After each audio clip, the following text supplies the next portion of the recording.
ओम शांति।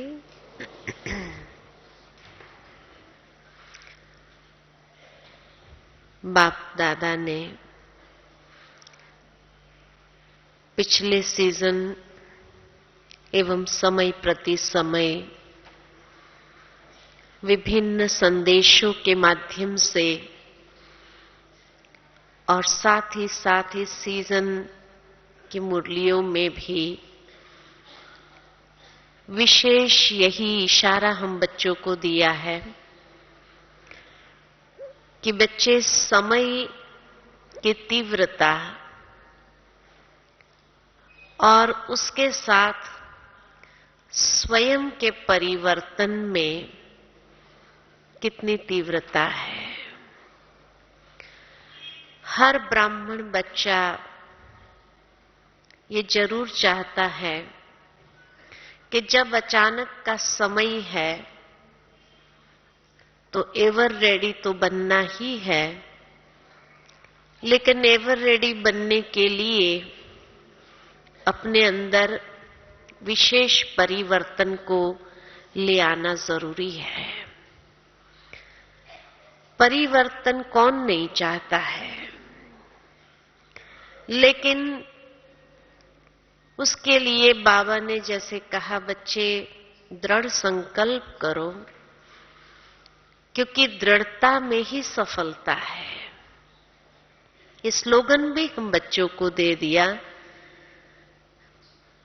जब भी मधुबन आते हैं या विशेष कोई न कोई ऐसे दिन होते हैं तो हम अपने अंदर नवीनता लाने का, पुरुषार्थ की कोई न कोई नई विधि, नई प्रेरणा को प्राप्त करते हुए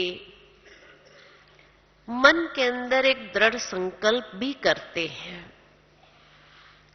कि आज के बाद मैं अपने पुरुषार्थ में इस रीति से नवीनता ले आऊंगा। कुछ समय तक तो वो दृढ़ संकल्प रहता भी है,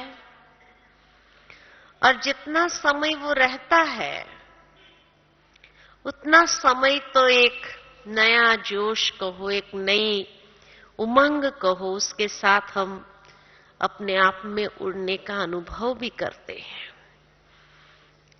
लेकिन हर एक आत्मा की ये शिकायत होती है कि क्या करे, दृढ़ संकल्प करके तो आए थे, लेकिन वो कब ढीला हो गया पता ही नहीं चला,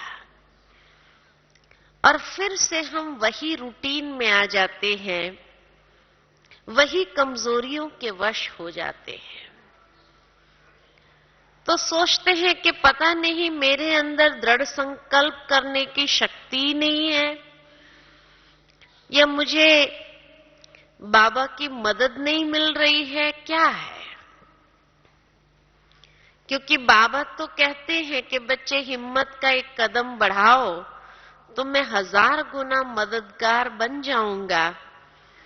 हमने दृढ़ संकल्प करके हिम्मत का एक कदम तो बढ़ा दिया, फिर बाबा की मदद क्यों नहीं मिलती है। और इस प्रकार अनेक प्रश्न मन के अंदर आ जाते हैं कि बाबा मदद क्यों नहीं करता है, या बाबा किसी किसी को ही मदद करता है, सबको मदद नहीं करता है। हमने भी तो संकल्प लिया था, फिर बाबा ने हमें मदद क्यों नहीं किया। लेकिन बाबा की मदद का अनुभव करने के लिए भी जितना दृढ़ संकल्प के अंदर, जितना हमारे संकल्पों के अंदर दृढ़ता के साथ साथ निश्चय है,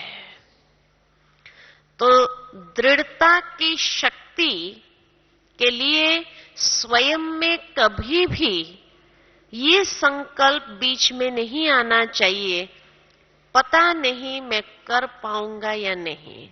संकल्प तो मैंने कर लिया। संकल्प कर लेना ये कोई पहला कदम नहीं हुआ, लेकिन जब हम प्रैक्टिकल कर्म में आते हैं वो पहला कदम हो जाता है। और जितना उस संकल्प के बारे में जागृति है अंदर में, उस जागृति के आधार पर हमारे अंदर में वो शक्ति का संचार होने लगता है।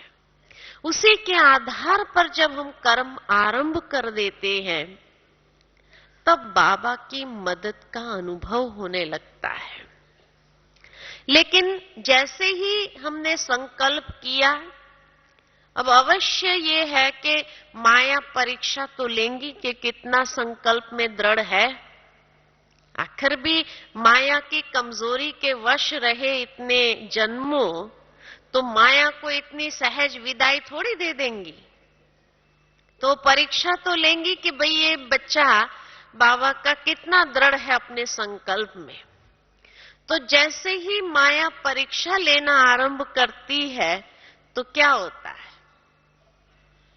हम घबरा जाते हैं और उस घबराहट में स्वयं के प्रति भी निश्चयात्मक संकल्प होने के बजाय उसमें संशय आ जाते हैं। पता नहीं मैं कर पाऊंगा या नहीं कर पाऊंगा, पता नहीं ये होगा कि नहीं होगा।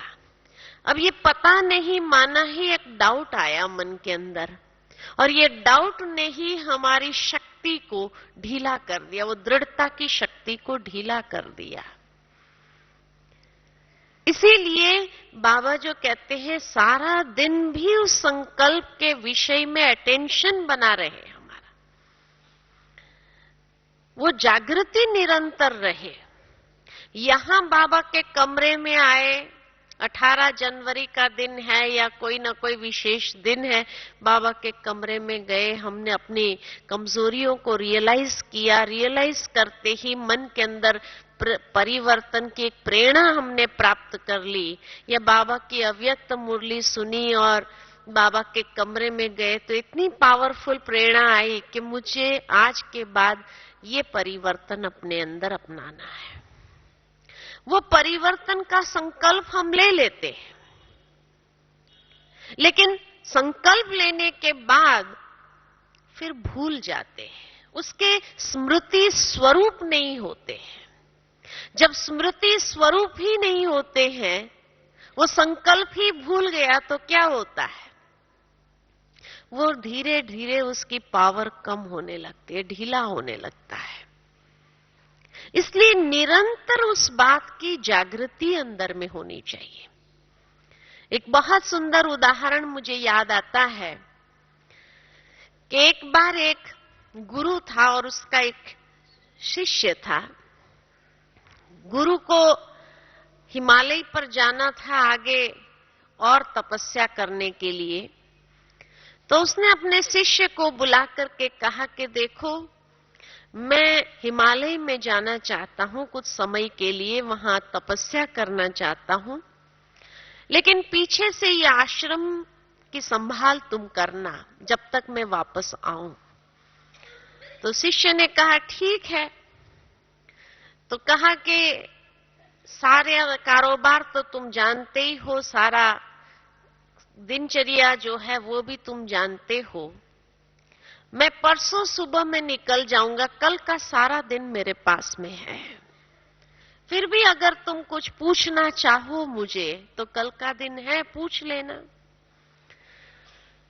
तो शिष्य ने कहा ठीक है, लेकिन गुरु ने कहा कल मैं सारा दिन मौन में रहूंगा, फिर भी अगर तुम पूछना चाहे तो मुझे लिख करके पूछ सकते हो।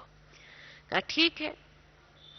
अब जैसे ही दूसरा दिन सुबह हुआ, गुरुजी अपने मौन की अवस्था में थे कि शिष्य के मन के अंदर विचार आया कि गुरुजी से कम इतना तो पूछ लूं कि किस बात का ध्यान रखना चाहिए उनके पीछे से, क्योंकि मुझे अनुभव तो है नहीं, तो कौन सी बात का ध्यान रखना चाहिए।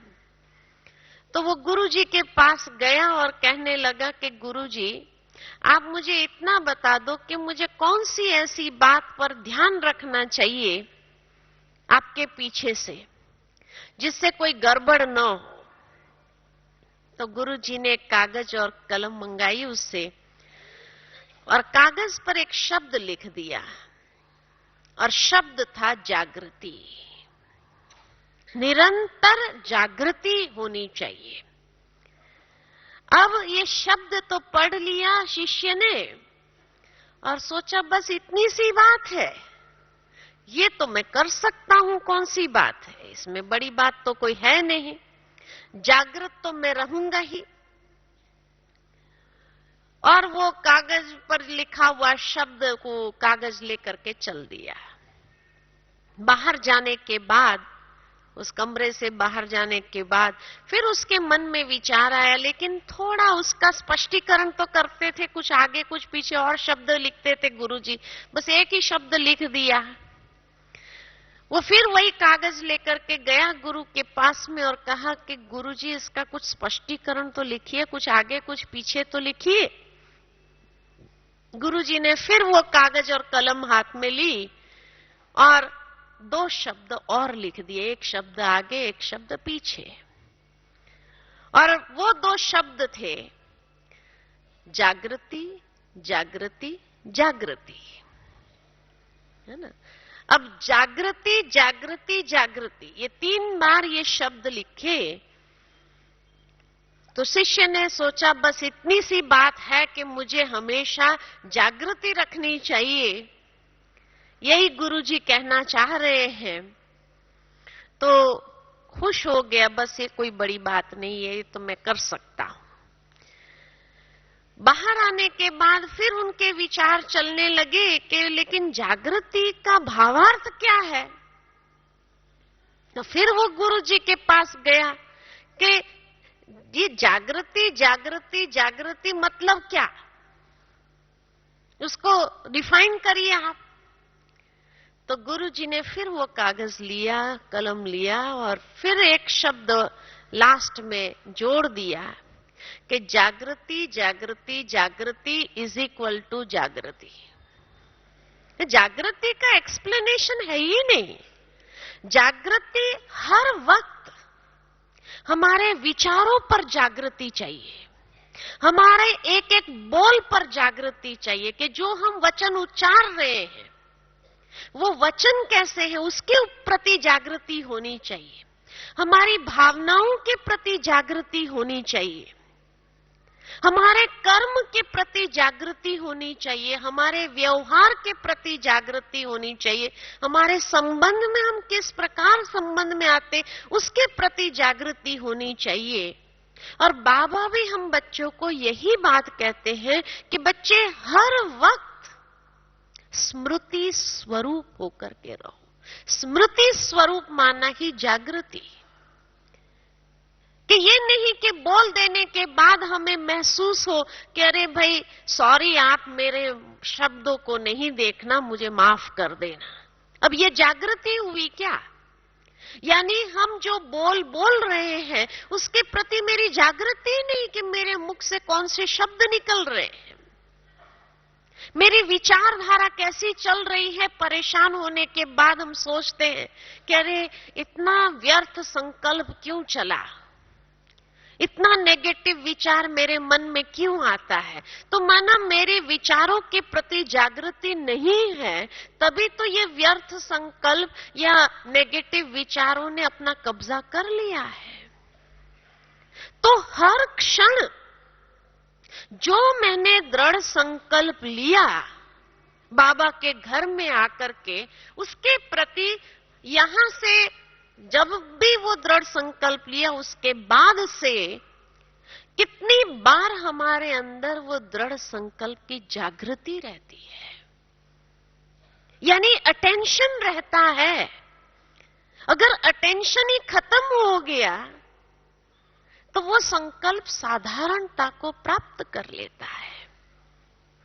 इसलिए जागृत माना अटेंशन, कि मैंने ये दृढ़ संकल्प लिया है तो हर वक्त मुझे अटेंटिव रहना है, ताकि कोई भी मेरा कर्म इसके विपरीत नहीं होना चाहिए, कोई भी मेरा सोच ये दृढ़ संकल्प से विपरीत नहीं होना चाहिए, नहीं तो ये दृढ़ संकल्प को ढीला कर देगा, वो चाबी घुमा देता है और ढीला कर देता है।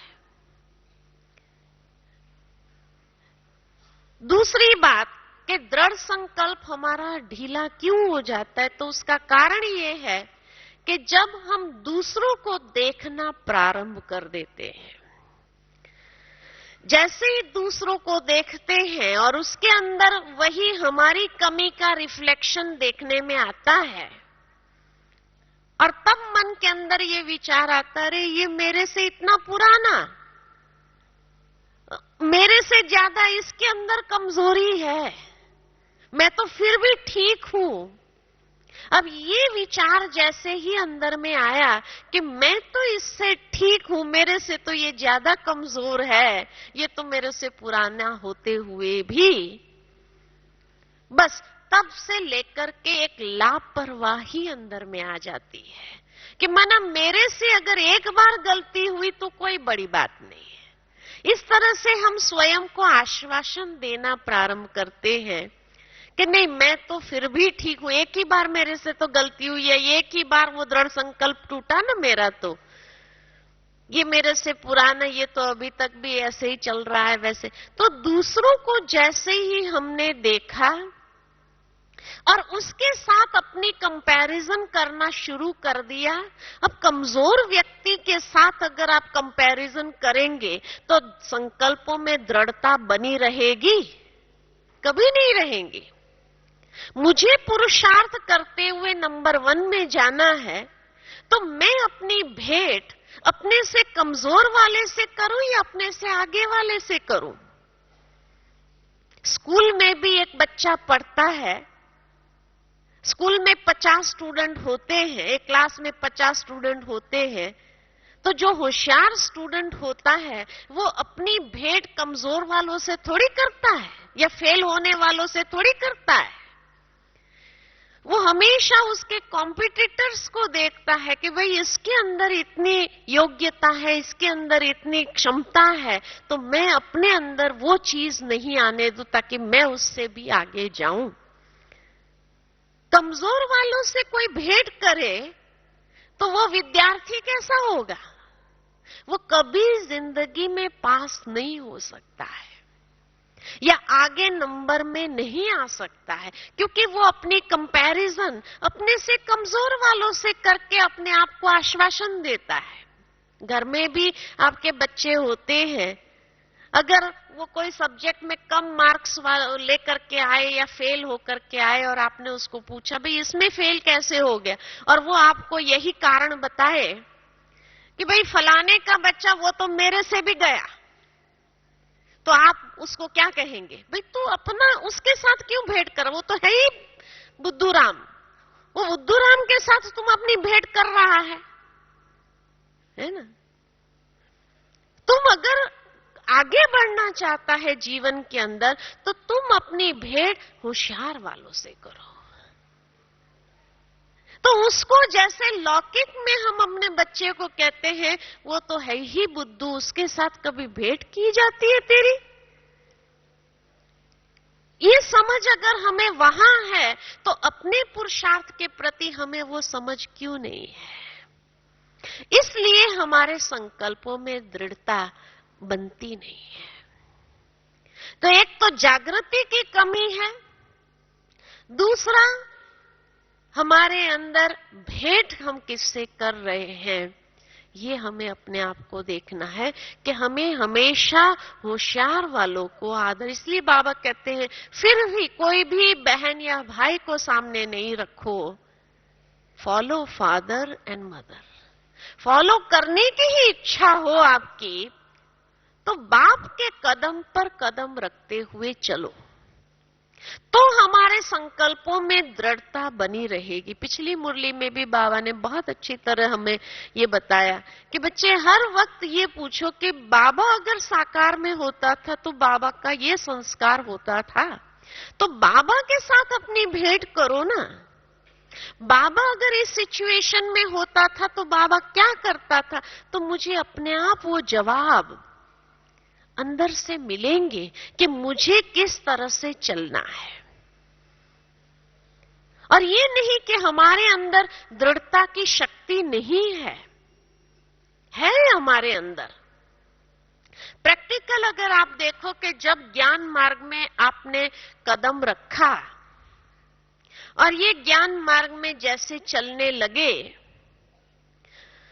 और जैसे जैसे आपने ज्ञान को समझना आरंभ किया और पता चला कि ये बाबा की नियम मर्यादाएं हैं और ये नियम मर्यादा जब आपने मन से स्वीकार किया तो उसको फॉलो करना आसान हो गया या कठिन हो गया? आसान हो गया। अगर बाबा ने कहा कि बच्चे बाहर की चीजें खानी पीनी नहीं है, तो हमने वो नियम इतना सहजता से अपने जीवन में अपना लिया कि वहां पर कोई कुछ भी करे, कि कैसे भी हम कोई प्रसंगों में जाए तो भी कोई अगर कहे भाई खा लो, तो भी हम कहते नहीं भाई हमारा उपवास है, या कुछ भी युक्ति युक्त हम जवाब दे देते हैं और अपने आप को सेफ रखते हैं। एक भी चीज खाने की इच्छा नहीं होती है तो दृढ़ संकल्प है ना कि आज भी अगर कोई कितना भी कहे खा लो, तो हम अपने नियमों में कहीं भी कॉम्प्रोमाइज करते हैं? नहीं करते हैं। पता है इसका क्या कारण है, क्या उद्देश्य है इसके पीछे? मेरे जीवन का पुरुषार्थ का सारा आधार है जैसा अन्न वैसा मन। इस रहस्य को समझ लिया तो रहस्य को समझ लिया तो कभी उसमें हम ढीलापन नहीं लाते हैं। पवित्रता की धारणा हमारी मजबूत है तो मजबूत है, उसमें कहीं भी हम ढीले नहीं होते, चाहे कैसी भी परिस्थिति आ जाए, लेकिन हम ढीले नहीं होते। तो जिस तरह से हमारे बेसिक प्रिंसिपल्स में हम इतने मजबूत हैं आज दिन तक भी कि कहीं भी हम कोई भी कॉम्प्रोमाइज नहीं करते हैं और अपने संकल्पों में ढीलापन नहीं लाते हैं, तो दृढ़ संकल्प तो है ना, दृढ़ता की शक्ति तो है ना, ये नहीं है। यहां की बात नहीं, भक्ति मार्ग में भी जब थे तो भी हमारे अंदर ये दृढ़ता की शक्ति थी। भक्ति मार्ग में हर एक ने उपवास तो किए होंगे, सिंपल से सिंपल बात कि उपवास तो किए होंगे कि नहीं किए? सबने किए ना उपवास। अब जिस दिन आपका उपवास होता था उस समय आपके सामने बैठ करके कोई 36 प्रकार के भोजन भी या बढ़िया से बढ़िया भोजन भी खा लेता था, तो भी आपको इच्छा होती थी? नहीं होती थी। संकल्प में भी नहीं आता था कि चलो आज मैं अपना उपवास तोड़ दूं और ये खा लूं, ये नहीं होता था। क्योंकि उस वक्त भी एक परमात्मा के प्रति ऐसी श्रद्धा कहो, ऐसी भावना होती है कि जिस भावना के कारण कितना भी कोई सामने बैठ करके बढ़िया से बढ़िया चीज खा रहा हो तो भी आपका मन उस लालच में नहीं आता था। तो इतनी दृढ़ता की शक्ति जब भक्ति मार्ग में भी थी, ज्ञान मार्ग में भी है, फिर अभी पुरुषार्थ में जो छोटी छोटी बातों के संकल्प हम लेते हैं तो उसमें ढीलापन क्यों आ जाता है? अमृत वेला मिसाल के तौर पर, अमृत वेले का संकल्प कितनी बार हमने टाइट किया होगा कि आज के बाद कभी मेरा अमृत वेला मिस नहीं होना चाहिए, लेकिन फिर थोड़े दिन के बाद देखो तो मिस हो जाता है। तो इसमें ढीलापन क्यों आ जाता है? दादी जान की आज सुबह क्लास में बता रहे थे कि भाई मैं ये तो हाथ नहीं उठवाऊंगी कि भाई आज किसने अमृत वेला मिस किया। दादी ने कहा ना, लेकिन फिर भी क्यों मिस हो जाता है? उसमें हम दृढ़ क्यों नहीं रह पाते? उसमें दृढ़ न रह पाने का कारण कोई तो होगा अंदर में कि कहीं कोई न कोई रूप से कोई कमजोरी अपना पार्ट प्ले कर रही है कि जिस कारण से ये छोटी छोटी धारणाएं, बड़ी बड़ी धारणाओं में तो हम दृढ़ संकल्पधारी बन गए, तो ये छोटी छोटी बातों के लिए हम दृढ़ संकल्पधारी क्यों नहीं बन पाते? तो ये नहीं कि हमारे अंदर दृढ़ता है, नहीं है, लेकिन हमें उस लक्ष्य और उद्देश्य का पता नहीं है। आज जैसे ध्रुव का मिसाल देते हैं भक्ति मार्ग में कि कितना दृढ़ संकल्पधारी था और उसने एक लक्ष्य ले लिया कि मुझे ये करके परमात्मा की प्राप्ति करनी ही है। तो वो किस लिए वो तपस्या कर रहा था, दृढ़ता संपन्न वो अभ्यास में लग गया। उद्देश्य भी पता था, लक्ष्य भी पता था। लेकिन हमें कभी कभी न उद्देश्य का पता रहता है न लक्ष्य का पता रहता है कि हम ये जो कर रहे हैं वो किस लिए कर रहे हैं।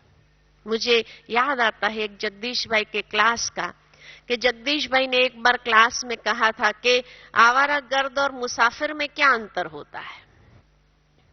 मुसाफिर को अपनी मंजिल का पता है और रास्ते का भी पता है, और आवारागर्द जहां आया वहां मुड़ गया, जहां आया वहां चला गया। ब्राह्मण जीवन माना एक लक्ष्य है और एक उद्देश्य है इस जीवन का, और जिसको अपने मंजिल का पता है, जिसको अपने जीवन के उद्देश्य स्पष्ट है कि मुझे अपने जीवन को साधारण नहीं बनाना है।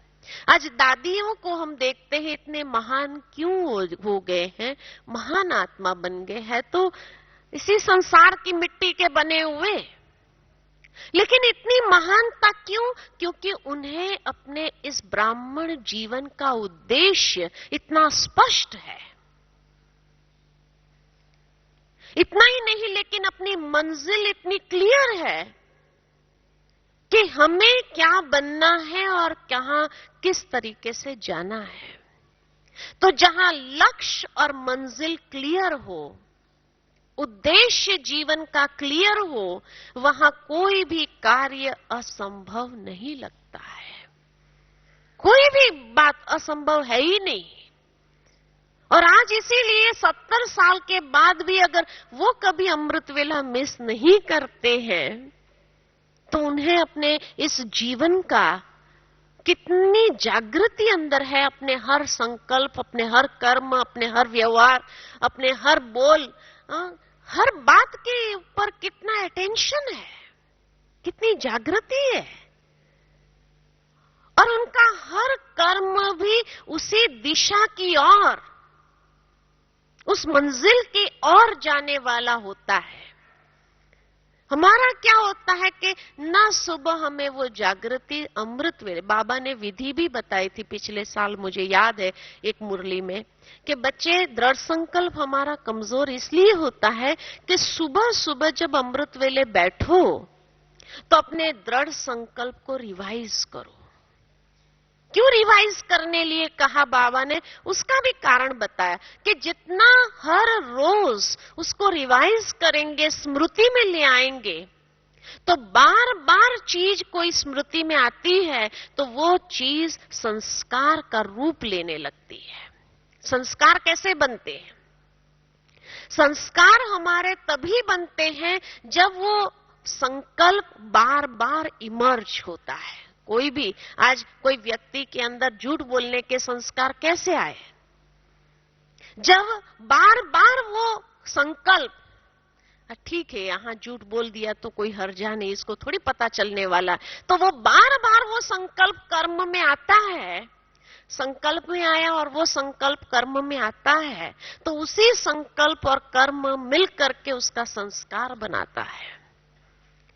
तो बाबा भी जब हम बच्चों को बताते हैं कि बच्चे हर रोज सुबह सुबह उस संकल्प को रिवाइज करो, दृढ़ संकल्प को रिवाइज करो, और दिन भर में जो हमारे कर्म होते हैं वो उसी संकल्प की पूर्ति के प्रति हमारे कर्म हो, तब वो संस्कार बन जाएगा। और जितना वो संस्कार दृढ़ बनेगा तो कमजोरी का संस्कार खत्म हो जाएगा, क्योंकि उसको रिप्लेस कर रहे हैं हम। कमजोरी के संस्कार को उस दृढ़ संकल्प के संस्कार से उसको रिप्लेस कर रहे हैं। रिप्लेस करना बहुत जरूरी है, क्योंकि अगर रिप्लेस नहीं किया तो वो कमजोरी के संस्कार वापस आ जाएंगे, वापस अपना स्थान ले लेंगे। इसलिए हर रोज अपने वो दृढ़ संकल्प जो हमने यहां किया, हर रोज अमृत वेले एक बार उसको विजुअलाइज करो और विजुअलाइज खाली उस संकल्प को नहीं करना है, लेकिन उसके फाइनल आउटकम को भी विजुअलाइज करो कि जब ये प्रैक्टिकल में मेरे स्वरूप में आएगा तो मेरा स्वरूप कैसा होगा, उसका भी विजुअलाइजेशन बहुत क्लियर हो। क्योंकि कहा जाता है कि जितना हमारे आंतरिक स्पष्टता होगी विचारों की और आंतरिक दृष्टि की स्पष्टता होगी, उतना उसको अचीव करना, उसको प्राप्त करना कठिन नहीं होगा। दूसरी बात बाबा ने एक और अच्छी बात दृढ़ संकल्प को पावरफुल करने लिए बताई थी। बाबा ने कहा जब आप सुबह अमृत वेले बैठते हो, उस संकल्प को इमर्ज करते हो बाबा के सामने कि बाबा आज मैं अपने ये संकल्प को फिर से रिवाइज कर रहा हूं, सारा दिन मेरा इसके ऊपर अटेंशन रहे, तो बाबा से, अव्यक्त बाप दादा से आप अपने मस्तक पर वी का तिलक लगा लो, विजय का तिलक लगा लो। और बाबा ने जब विजय का तिलक लगा लिया, विजय भाव का वरदान दे दिया, तो इतना उमंग आ जाता है। जैसे भक्ति में किसी व्यक्ति कोई गुरु के पास भी जाता है और उसके सामने रखता है कि मेरे जीवन में मुझे ये परिवर्तन करने का संकल्प आ रहा है, और वो गुरु उसके प्रति उसको वरदान दे दे और विजय भव कह दे, तो उसको कितना उमंग आ जाता है कि मुझे अपने गुरु का वरदान है, ये कभी गलत हो ही नहीं सकता है, माना ये पूरा न हो, ये हो ही नहीं, इतना विश्वास आ जाता है। और वो उसका विश्वास ही उसको उस संकल्प की सिद्धि को अनुभव कराता है। ठीक इसी प्रकार अमृत वेले जब हम बाबा की याद में बैठते हैं, बाप दादा के सामने वो संकल्प रखते हैं, और बाबा के सामने वो संकल्प रखते ही बाबा हमारे मस्तक पर विजय का तिलक देते हुए विजय भव का वरदान दे देते हैं, तो इतना निश्चय हमें आ जाना चाहिए कि बाबा का दिया हुआ वरदान है, आज के दिन में मैं सारा दिन इस वरदान में फेल हो ही नहीं सकता। फिर देखो आपके संकल्प की दृढ़ता किस प्रकार सिद्धि का अनुभव जीवन के अंदर कराती है, 100% कराती है। ये अनुभव है, एक का नहीं अनेकों का ऐसा अनुभव है कि भाई हमने अपने जीवन में जो परिवर्तन किया, अमृत वेले बैठते थे, बाबा का वरदान ऐसा मिलता था और उस वरदान से महसूस होता था कि वो सिद्धि हुई पड़ी है। जब बाबा ने कह दिया बच्चे हुआ ही पड़ा है और उसके हिसाब से वरदान दे दिए, तुम नहीं करोगे तो और कौन करेगा, भगवान का इतना विश्वास मुझ में है तो मुझे करना ही है, और ये हो जाएगा, सिद्धि का अनुभव कराएगा। लेकिन उसको हर रोज रिवाइज करते हो, हर रोज वरदान लो, तो वो संस्कार बनेगा। हाँ, ये जरूर है कि उसके लिए माया परीक्षा जरूर लेंगी, लेकिन जब माया परीक्षा लेंगी तो और हमारा उत्साह बढ़ जाना चाहिए। उस समय ये याद आना चाहिए कि माया को मैंने चैलेंज किया है ना, तो माया भी देखती तो है भाई ये कितना पक्का है या कच्चा है, ये देखेगी तो सही। इसलिए बाबा कई बार कहता भी है कि बच्चे माया जो है ना मेरी सबसे आज्ञाकारी बच्ची है। क्यों बाबा ऐसा कहते हैं?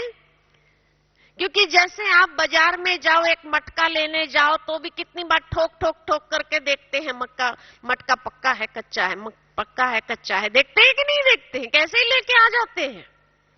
अब मटके को भी 10 बार आप ठोक ठोक करके देखेंगे तब लेंगे आप। तो भगवान को विश्व की बादशाही देनी है तो वो कच्चे को थोड़ी दे देगा। जो दृढ़ संकल्प में पक्का न रह सके उसको थोड़ी दे देगा विश्व की बादशाही, वो तो वहां भी गड़बड़ करना चालू कर देगा फिर। तो इसीलिए वो माया को कहते हैं बच्चे अभी परीक्षा लेकर देख पक्का है कि कच्चा है। इसीलिए माया सबसे आज्ञाकारी बच्ची है बाबा की, जो बस जैसे ही दृढ़ संकल्प किया तो कई बच्चे क्या कहते हैं, बाबा थोड़े मैं पक्का हो जाऊं उसके बाद तो परीक्षा लेवे ना। लेकिन नहीं, बाबा तो उसी दिन दृढ़ संकल्प किया, बाबा का वरदान अगर लिया तो भगवान के वरदान पर विश्वास होना ही चाहिए। और वो विश्वास के आधार पर जब हम वो परीक्षा सामने आए भी तो भी उमंग उत्साह से हम पार कर दे। जितना उमंग उत्साह होगा पार करना सहज हो जाएंगे। टेंशन में आ जाएंगे तो नापास हो जाएंगे। लेकिन ये परीक्षा आई है, अब मुझे अपने दृढ़ संकल्प का प्रत्यक्ष प्रमाण देना है कि मैं अपने दृढ़ संकल्प पर कितना हूं। ये प्रत्यक्ष प्रमाण देना, ये अवसर आया है। इस तरह से पॉजिटिव देखो उसको, वो विघ्न को, वो परिस्थिति को, वो परीक्षा को भी पॉजिटिव देखो कि मैंने जो पढ़ाई किया अब उसकी परीक्षा देने का वक्त आया, आगे बढ़ने का वक्त आया है, तो परीक्षा तो देनी पड़ेगी। ये तो नहीं कि नहीं देनी पड़ेगी। अच्छा, जितना पावरफुल दृढ़ संकल्प होगा, माना जितना बड़ी अचीवमेंट का दृढ़ संकल्प होता है, तो परीक्षा भी तो बड़ी आएंगे। आईएएस वाले को परीक्षा कोई 10वीं क्लास की आएगी क्या? भाई आईएएस बनना है उसको, ये दृढ़ संकल्प है उसका कि मुझे आईएएस की एग्जाम पास करनी है, तो उसके सामने परीक्षा भी कैसी आएंगी? लेकिन उसको मालूम है कि ये परीक्षा देने के बाद मुझे आईएएस की डिग्री प्राप्त हो जाएंगी, जो सारे भारत में कहीं पर भी, और उसकी क्या अचीवमेंट है उसको उस ज्ञान है। ज्ञान है तो उसके लिए सहज है वो परीक्षा पास करना, नहीं तो डिफिकल्ट लगेगा, फेल हो जाएगा। ठीक इसी प्रकार मैंने जो दृढ़ संकल्प लिया है, माया उसकी परीक्षा न ले, ये हो नहीं सकता है। क्योंकि तभी हम आगे बढ़ते जाएंगे और हमारे जीवन से हम दूसरों को भी प्रेरणा और मोटिवेशन दे सकेंगे, इंस्पिरेशन और मोटिवेशन दे सकेंगे। और यही बाबा चाहते हैं कि बच्चे तुम दूसरों के लिए प्रेरणा स्रोत बनो, दूसरों के लिए मोटिवेट करने का आधार बन जाओ। क्योंकि लोग आपको देखेंगे, और जब आपको देखते हैं कि भाई गृहस्थ व्यवहार में रहते हुए भी इसने इतनी बड़ी अचीवमेंट कैसे किया, तो वो आपसे उसमें से प्रेरणा प्राप्त करेंगे और वो जो है इतने जीवन में आगे बढ़ने का एक हौसला रखेंगे अपने अंदर। तो इसलिए भी हमें ये परीक्षा पार करनी है, तो उमंग उत्साह को कम नहीं होने देना।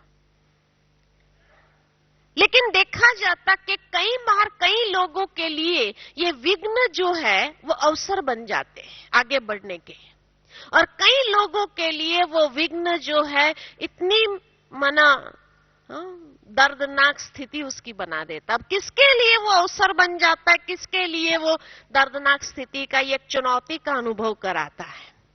बहुत सुंदर एक जगह मैंने पढ़ा कि जीवन के अंदर परिस्थिति हर व्यक्ति के सामने एक जैसी आती है, लेकिन हम उसको कैसे उठाते हैं उसी के आधार से किसी के लिए अवसर बन जाता है तो किसी के लिए चुनौती बन जाती है। चुनौती बनती है तो टेंशन क्रिएट करता है, अवसर बनता है तो खुशी खुशी से आगे बढ़ने का होता है। तो किसके लिए? तो बहुत सुंदर उसमें लिखा था कि जिस व्यक्ति के माइंड के अंदर दुविधा नहीं होती है, माइंड का फोकस क्लियर होता है, संकल्पों में कोई भी प्रकार का व्यर्थ और नेगेटिव नहीं होता है, जितना संकल्पों में समर्थी होती है और एक क्लियर है, तो क्लियर होने से वो जो विघ्न है वो अवसर का रूप बन जाता है। क्योंकि उस समय हम राइट डिसीजन सही समय पर लेते हैं, सही समय पर सही निर्णय लेते हैं, तो सही निर्णय लेने के बाद जैसे आगे बढ़ जाते हैं और वो हमारे लिए एक अवसर का द्वार खोल देते हैं और आगे बढ़ाने का अनुभव करते हैं।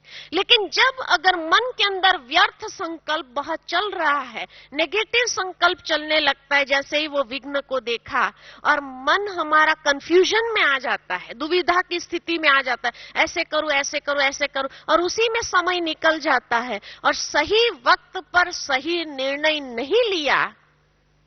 अब निर्णय ही नहीं लिया तो वो अवसर का द्वार कैसे खुलेगा? तो उसके लिए चुनौती बन जाती है।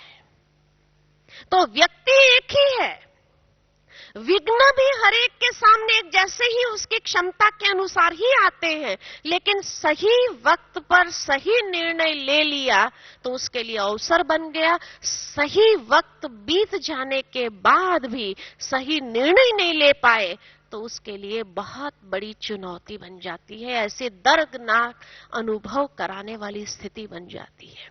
और उसका कारण है कि उसका मन जो था वो व्यर्थ संकल्पों में इतना उलझा हुआ था, इतना परेशान था कि सही वक्त पर सही निर्णय लेने का उसको सूझ ही नहीं आई।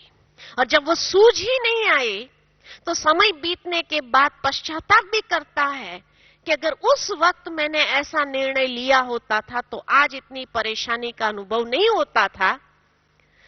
और उससे व्यक्ति कमजोर पड़ता है। जितनी चुनौतियां ज्यादा, सही समय पर सही निर्णय नहीं ले पाता, एक बार नहीं, दो बार नहीं, तीन बार नहीं, तो धीरे धीरे व्यक्ति का आत्मविश्वास कम होने लगता है कि मेरे साथ ही ऐसा क्यों होता है, क्यों मैं ही नेगेटिव विचारों में उलझा हुआ हूं।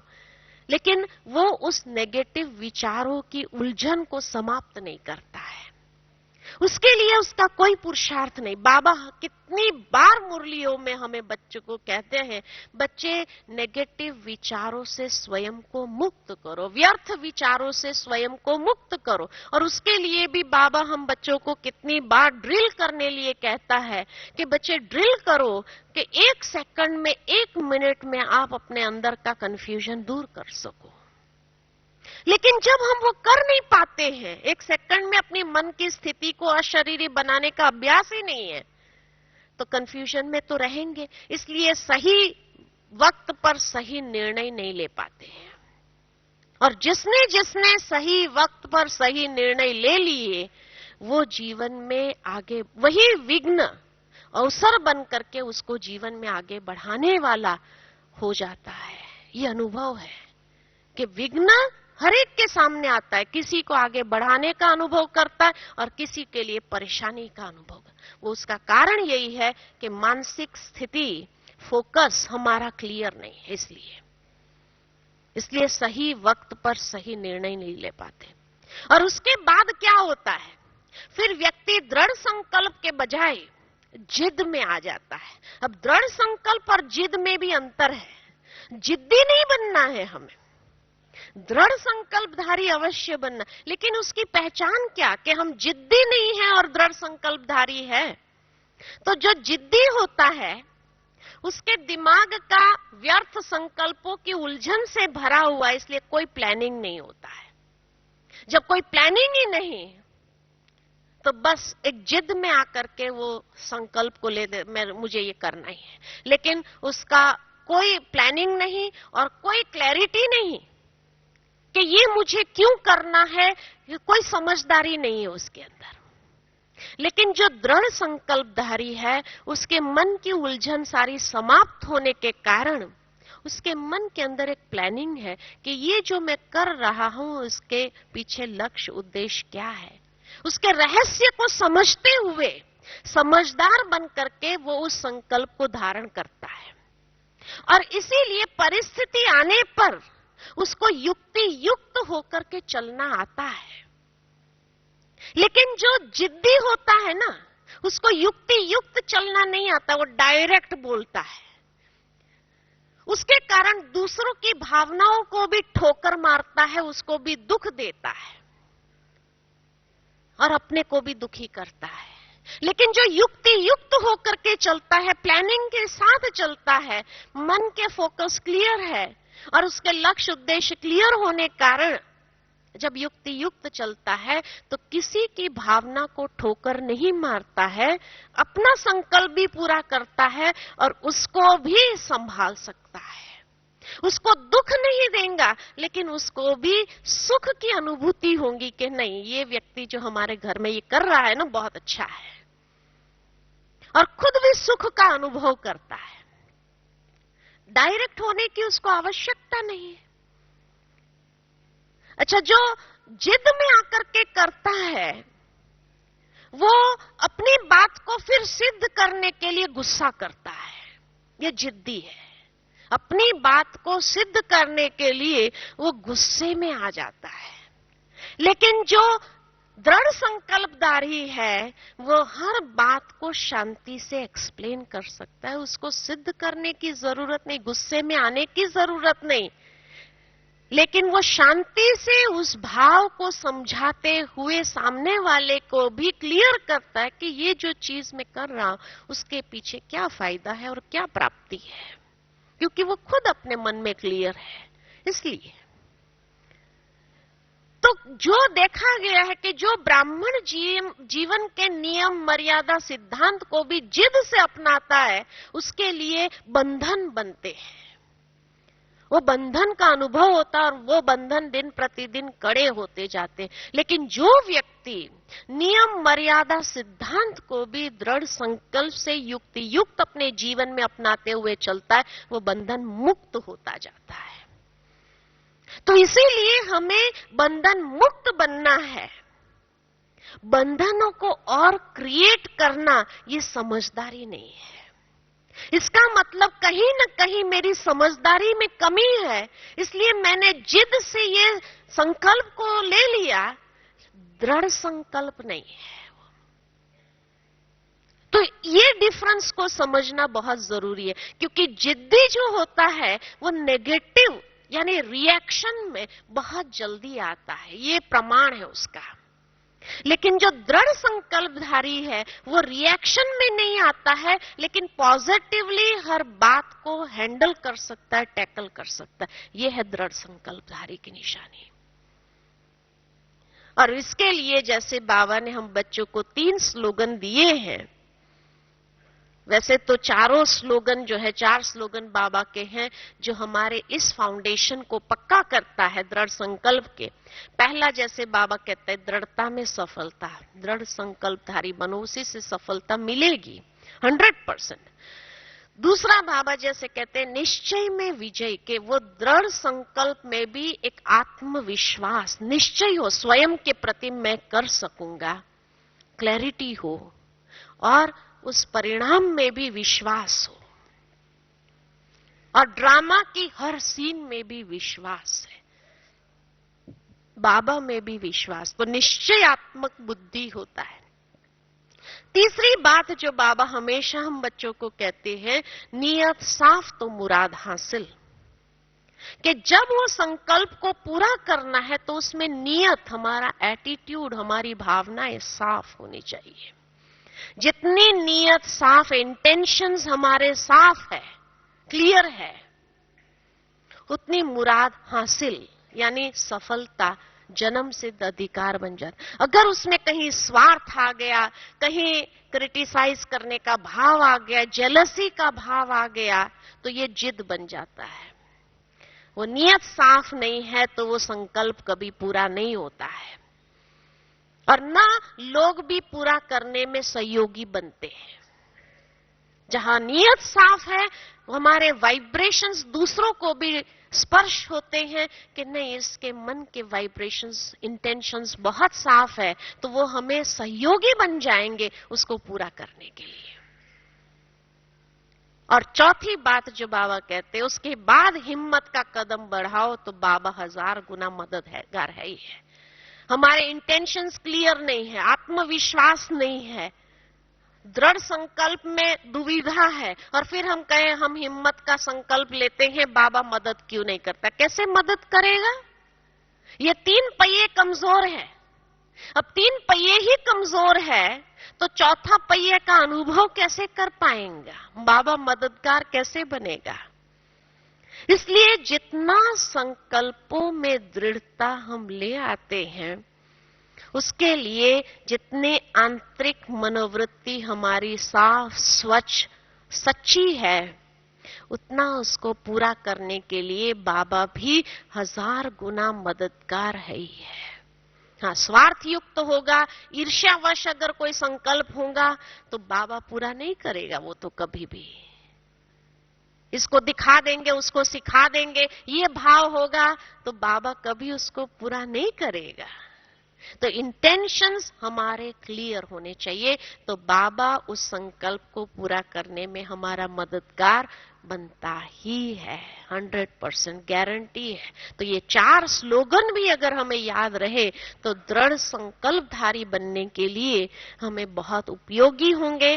और दूसरी जैसे बात बताई कि हर रोज अमृत वेला उस संकल्प को रिवाइज करते हुए अपने मस्तक पर जब विजय का तिलक लगाते हैं, बाबा का वरदान प्राप्त कर लेते हैं और दिन भर के कर्म में भी जागृति हो और दिन भर के कर्म में जागृति के साथ साथ उसको पूरा करने के प्रति हमारा प्रयत्न हो, यही है पुरुषार्थ।